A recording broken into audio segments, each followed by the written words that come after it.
Bienvenue dans cette deuxième partie, on s'ouvre enfin à de nouvelles perspectives. Je vais vous présenter le concept Ikigai, à moins que vous le connaissiez déjà, un concept venu du Japon.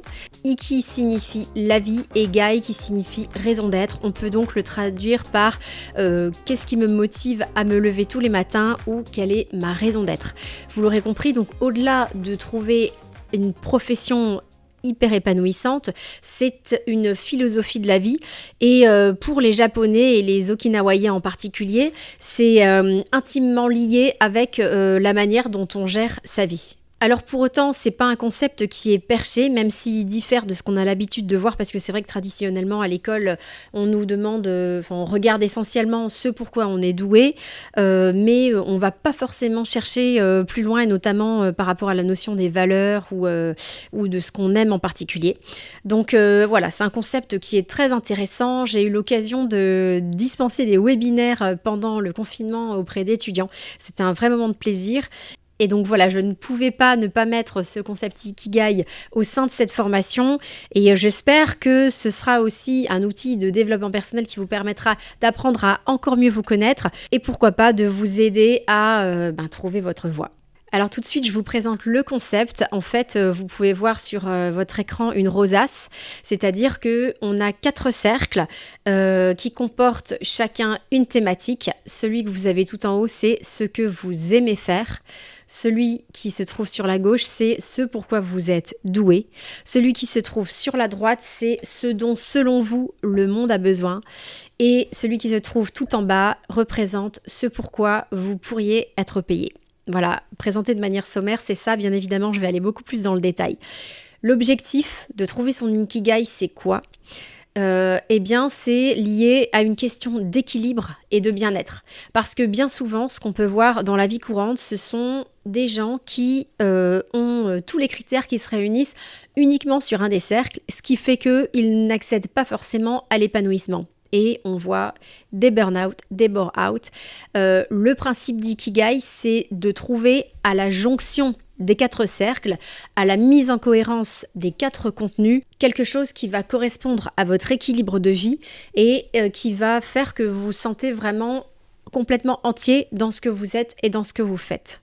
Alors pourquoi trouver son Ikigai ? C'est une question d'équilibre, de bien-être, c'est-à-dire que on trouve assez communément des personnes dont les critères répondent à 1 ou 2 cercles, mais pas les 4. Vous pouvez voir sur la rosace que les cercles s'entrecroisent et s'entremêlent et que à la jonction au centre, c'est-à-dire une fois que tous ces 4 cercles sont mis en cohérence, on peut trouver son Ikigai. Avec Ikigai, on part du principe, et j'avoue que ça fait partie d'une conviction personnelle me concernant, que tout le monde, tout être humain a une vocation, une mission, des talents, et donc pour moi c'est un véritable gâchis que de passer à côté. Il faut dire qu'on passe quand même approximativement 80 000 heures au travail, donc c'est quand même assez conséquent, et que c'est quand même dommage, on en voit beaucoup en ce moment, enfin depuis quelques années d'ailleurs, des burn-out, des bore-out, donc des gens qui à la fois sont complètement sous pression, la soupape explose au bout d'un moment, et des gens qui sont véritablement dans l'ennui, le bore-out.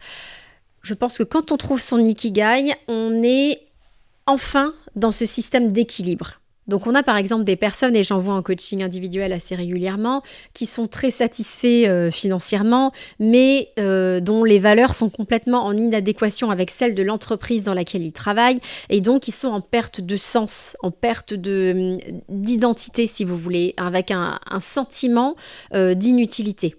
Et ça, à terme, eh bien, ça conduit à de la démotivation. On a également des gens qui sont tellement dans le don de soi, par exemple dans le milieu du social ou dans le médical, qu'au bout d'un moment, ils s'oublient eux-mêmes et c'est là que ça coince.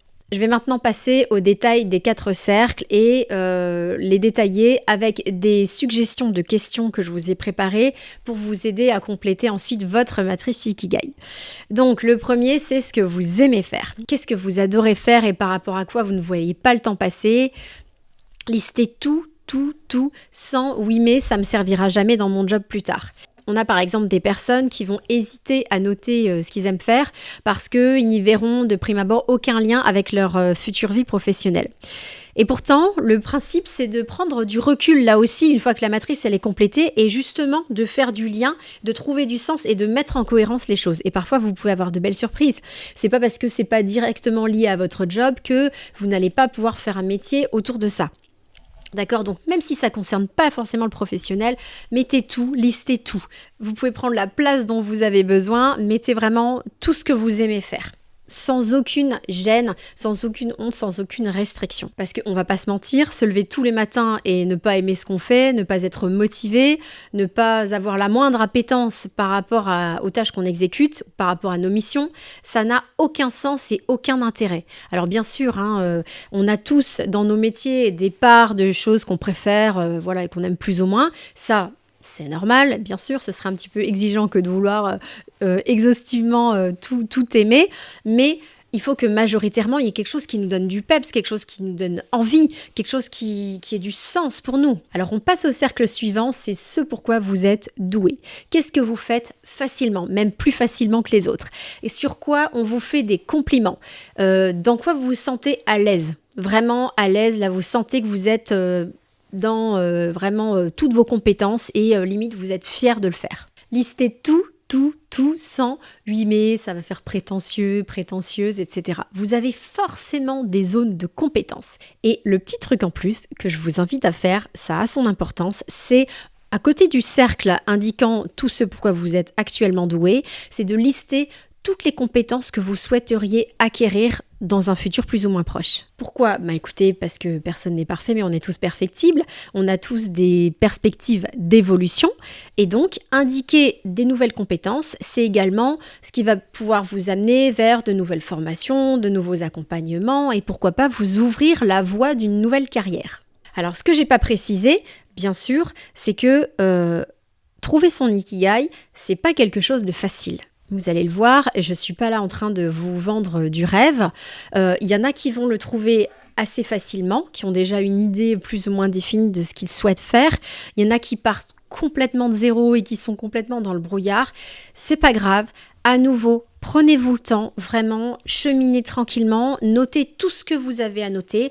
Et puis, il est important de rappeler que un ikigai, il évolue. Vous faites votre ikigai à 18-20 ans, vous le refaites à 40-50 ans, et puis vous le faites même en fin de carrière, il sera forcément complètement différent. Et toute votre expérience va venir enrichir et nourrir cet ikigai, vos aspirations aussi par rapport à votre expérience de vie. Et tout ça, c'est important d'en tenir compte. Donc même si c'est compliqué, ça vaut vraiment le coup de se poser les bonnes questions pour le faire évoluer. Et puis si par exemple vous avez fait un bilan de compétences ou une VAE, eh bien ça va venir en complémentarité de tout ça puisque c'est une approche différente.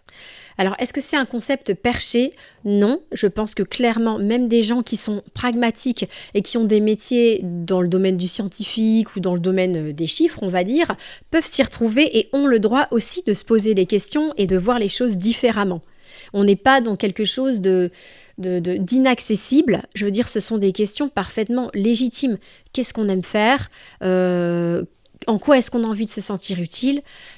Qu'est-ce qu'on peut gagner comme argent ? Par rapport à quoi ? Et pourquoi est-ce qu'on est doué ? Au final, je trouve que ça a vraiment quelque chose de logique et il y a une complémentarité dans toute cette réflexion. Le 4e cercle qui a son extrême importance, c'est ce dont, selon vous, le monde a besoin. Donc là, on fait directement référence à vos valeurs. Je dirais même, qu'est-ce qui vous met en colère ? Qu'est-ce qui vous met en colère ? Là aussi, vous vous souvenez, dans la partie numéro 1, je vous ai parlé des émotions.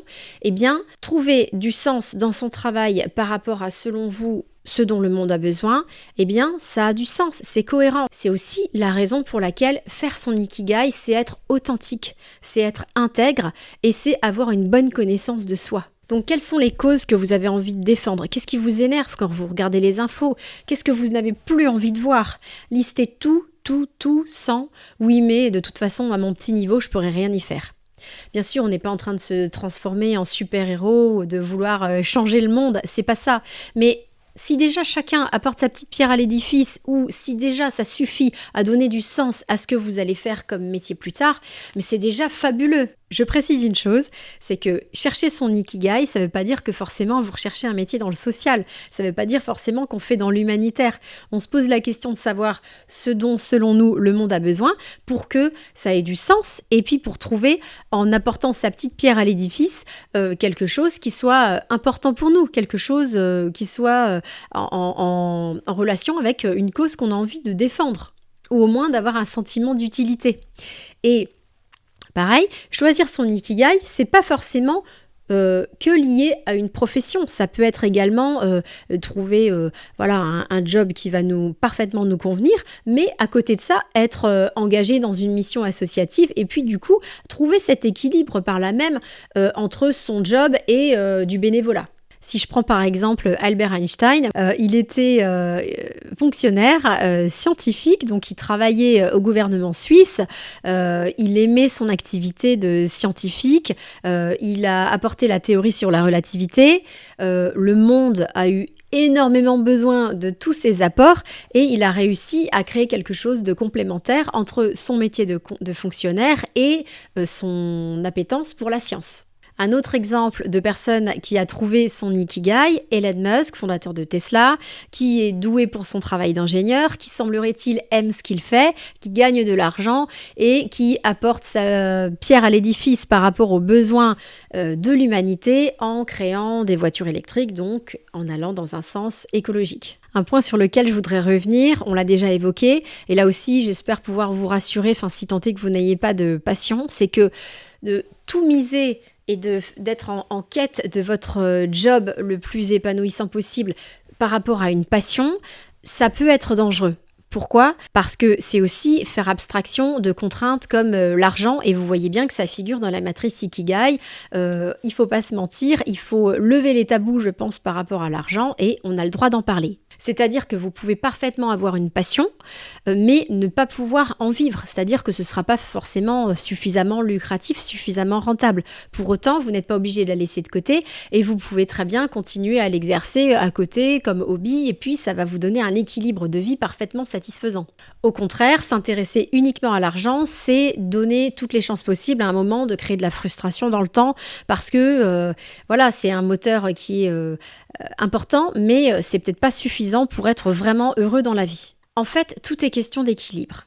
J'en viens au 4e cercle, c'est ce pourquoi vous pourriez être payé. Donc là, les questions à se poser, c'est quels sont les services que vous pourriez monétiser ? Quel est le marché lié à mes compétences ? Qu'est-ce que je suis capable de produire moi-même comme produit ou comme service et que je pourrais vendre ? Pour lequel il existe un marché et qui me permettent de gagner de l'argent. Quelle est la valeur ajoutée que je suis capable de produire, soit en étant à mon compte, en termes de produits ou de services, ou alors en tant que salarié dans une entreprise, et qui me permettent de bien gagner ma vie. Listez tout sans « oui mais il y en a qui sont meilleurs que moi, je ne le vaux pas », etc. Et c'est pour ça que tout ce travail, si vous voulez, du grand 1 sur le fait de dédramatiser, de lever les freins et les croyances limitantes, il est important. Je pense que vous comprenez pourquoi je vous parlais de fil conducteur.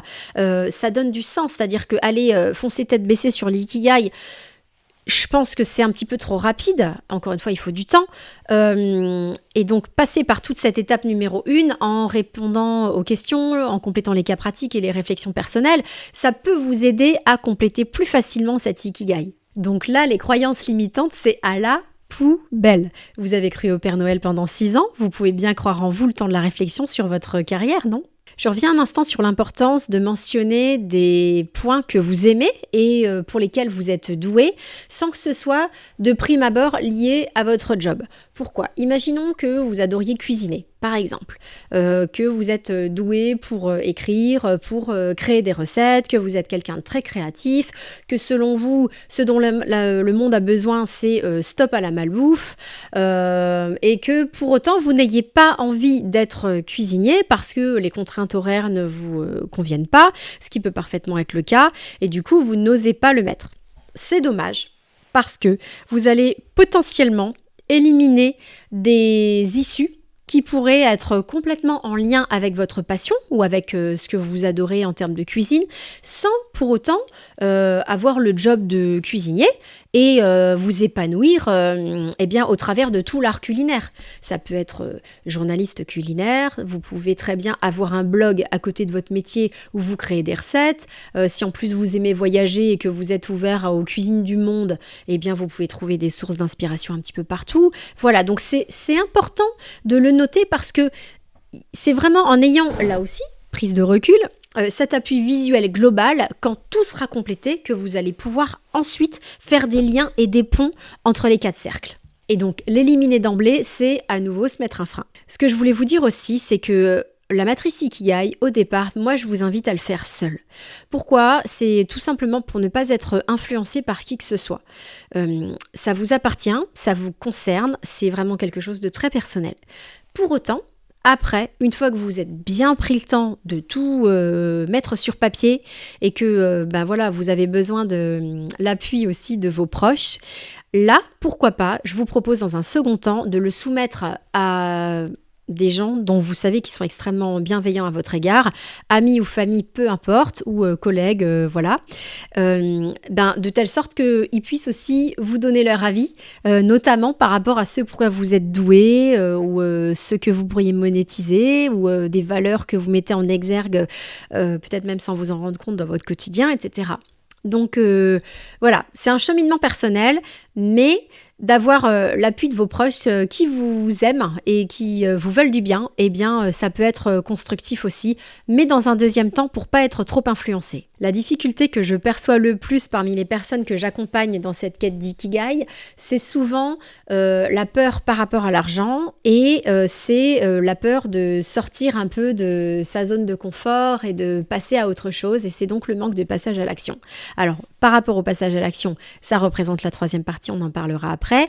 Après, par rapport à l'argent, là aussi, je vais être assez honnête, je ne suis pas en train de vous dire de foncer tête baissée dans un nouveau projet, sans réfléchir, sans faire le tour de la question avec sagesse. Donc, on ne va pas se mentir, cette peur par rapport à l'argent, elle est également légitime, on en parlera dans la 3e partie, mais pour autant, il ne faudrait pas que ça devienne uniquement un frein bloquant.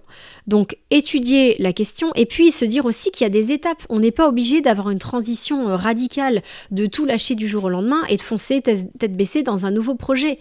On peut garder son job de salarié et puis expérimenter petit à petit autre chose. Alors au départ, effectivement, c'est assez énergivore et ça prend du temps, mais c'est pas forcément inconcevable. On peut négocier un temps partiel, on peut essayer d'avoir cette nouvelle activité le week-end ou pendant les vacances. Alors ok, c'est provisoire et transitoire, mais ça vaut le coup déjà de tester les choses petit à petit, d'y aller crescendo. Donc pas de panique, autant y aller tranquillement et se prendre le temps.